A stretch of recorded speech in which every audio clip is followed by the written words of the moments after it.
నమస్కారం. మన ఉగాది సందర్భంగా మన ముఖ్యమంత్రి రేవంత్ రెడ్డి గారు ప్రతిష్టాత్మకంగా పేదలకు సన్నబియ్యం పంపిణీ కార్యక్రమాన్ని ప్రారంభించడం జరిగింది. వారికి ఎప్పటి నుంచో ఉన్నటువంటి కళ అది. మరి మన ప్రభుత్వం వస్తే తప్పకుండా అమలు చేస్తానని వారు మనసులో ఎప్పుడు అనుకునేవారట. మరి ఈరోజు కాంగ్రెస్ ప్రభుత్వం రావడమే కాకుండా ఆయన ముఖ్యమంత్రిగా బాధ్యతలు స్వీకరించడం, మరి మేనిఫెస్టోలో వరి ధాన్యం పండించండి, వరికి 500 బోనస్ ఇస్తా అని చెప్పిన మాటకు నమ్మి మరి రైతులు పెద్ద ఎత్తున ఈరోజు హయ్యెస్ట్ రాష్ట్రంలోనే మొదటి స్థానంలో మరి వరిని పండించడము, చాలా పెద్ద పంట దిగుబడి రావడము, ఈరోజు మనకు ఒక మరి మైలురాయి చేరుకున్నామని చెప్పొచ్చు. ఆ వచ్చిన పంటను మరి ఏ విధంగా ఉపయోగించుకోవాలనేటువంటి ఆలోచనతోటి మనం హాస్టళ్లలో గతంలో కేటీఆర్ గారు చెప్పేవారు, హాస్టళ్లలో పిల్లలకు సన్న బియ్యం పెడుతున్నాం. ఈరోజు కేసీఆర్ గారు మనవడు ఏ అన్నం అయితే తింటున్నాడో ఆ అన్నమే మరి హాస్టళ్లలో తింటున్నారు అని అన్నారు. మేము చాలా సందర్భాల్లో హాస్టళ్ళు సందర్శించినప్పుడు అవే దొడ్డు బియ్యము, అవే పురుగుల అన్నము ఆ రోజు వాళ్ళు తిన్నారు.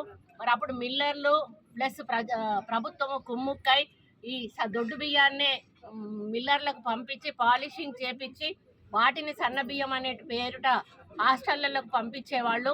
కానీ ఈసారి మొత్తంగా సన్న బియ్యం దిగుబడి ఎక్కువ రావడం వలన మనం ఇతర దేశాలకు కూడా ఈరోజు మరి ఎక్స్పోర్ట్ చేసినటువంటి విషయం కూడా మీకు అందరికీ కూడా తెలుసు. దాంతో పాటుగా ప్రతి నిరుపేద ఇంటికి కూడా మనిషికి 6 కిలోల చొప్పున సన్న బియ్యం ఇవ్వాలనేటువంటి లక్ష్యంతో ముఖ్యమంత్రి గారు ప్రారంభించిన కార్యక్రమాన్ని అన్ని నియోజకవర్గాల్లో కూడా మేము దాన్ని ప్రారంభించడం జరిగింది. దాని తర్వాత మళ్ళీ ఎవరైతే మరి ఏ నియోజకవర్గాల్లో పంచామో వాళ్ళము ఏదన్నా ఒక దళిత వాడల్లోకి వెళ్ళి దళితుల ఇంట్లో మరి ఆ సన్న బియ్యంతో భోజనం చేయాలి. అధికారులు ప్రజాప్రతినిధులని వారు ఆదేశించిన మేరకు ఈరోజు కలెక్టర్ గారు, కమిషనర్ గారు, కార్పొరేటర్లు, అధికారులు అందరము కూడా ఇక్కడికి వచ్చి మరి ఇక్కడ మన పూర్ణ అని అతని ఇంట్లో ఈరోజు భోజనం చేయడం జరిగింది. వాళ్ళ నాన్న లేడు, వాళ్ళ అమ్మ మంచి ప్రేమతోటి వంట చేసి పెట్టింది. చాలా రుచిగా, ఎప్పుడైతే పూర్వకాలంలో అమ్మమ్మ వాళ్ళ ఇంటికి వెళ్ళినప్పుడు కట్టెల పొయ్యి మీద ఏ విధంగా వండితే రుచి ఉంటుందో ఆ అన్నము వాళ్ళు పెట్టిన కూరలు తింటే అంత రుచిగా ఉన్నాయి. తినాల్సిన దానికంటే ఎక్కువ ఈరోజు నేను నిజంగా తిన్నాను. అంత హ్యాపీగా ఉంది. వాళ్ళు ఎంతో ప్రేమతో, అంటే దానికి ప్రేమ రంగరించి మరి వాళ్ళు వడ్డించడం అనేది చాలా హ్యాపీగా ఉంది. వాళ్ళు కూడా ఎంతో సంతోషపడతా ఉన్నారు. మేము ఎప్పుడు కూడా అనుకోలేదు మేము అదే బియ్యం తినాల్సి వస్తుంది, ఈ విధంగా సన్న బియ్యం మా ఇంట్లోకి వస్తుంది అని అనుకోలేదు అని వాళ్ళు ఎక్స్ప్రెస్ చేయడం జరిగింది. ఏది ఏమైనా ఇక్కడ మాత్రం నేను ఒక్కటి చెప్పదలుచుకున్నాను ఏంటంటే, రేషన్ డీలర్లు అనేవాళ్ళు దయచేసి మీరు మానవతా దృక్పథంతో ప్రభుత్వం చేపట్టిన ఈ కార్యక్రమాన్ని విజయవంతం చేయవలసిన బాధ్యత మీ మీద ఉంది.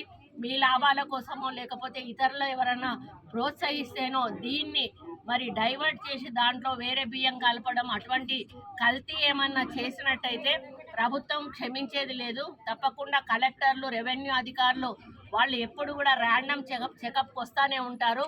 ఎక్కడైనా మీరు ఎందులోనైనా కల్తీ చేసినట్టయితే తప్పకుండా పీడీ యాక్ట్ పెట్టి నాన్ బెయిలబుల్ సెక్షన్ కింద మిమ్మల్ని లోపలికి పంపించడం జరుగుతుంది. కాబట్టి ప్రభుత్వం ఒక మంచి ఉద్దేశంతో నిరుపేదలకు అందించాలనుకున్న ఈ సన్నబియ్యం కార్యక్రమాన్ని దయచేసి దాన్ని డైల్యూట్ చేయొద్దు అని చెప్పి వారికి విజ్ఞప్తి చేస్తూ ఉన్నాను, హెచ్చరిక కూడా చేస్తూ ఉన్నాను. ప్రభుత్వం మాత్రం ఎట్టి పరిస్థితుల్లో అటువంటి వారిని క్షమించదు. ఈ పేదలు సన్నబియ్యం తినాల్సిందే. మరి మళ్ళీ కూడా ఈసారి కూడా రైతులు పెద్ద పంట వేశారు. రాబోయే రోజుల్లో ఇంకా వరి ధాన్యం ఎక్కువగా పండే అవకాశం ఉంటుంది. కాబట్టి నిరంతరంగా స్కూళ్ళల్లో అదేవిధంగా ఇళ్లల్లో కూడా మేము ఈ సన్నబియ్యం పంపిణీ కార్యక్రమాన్ని కొనసాగిస్తాం.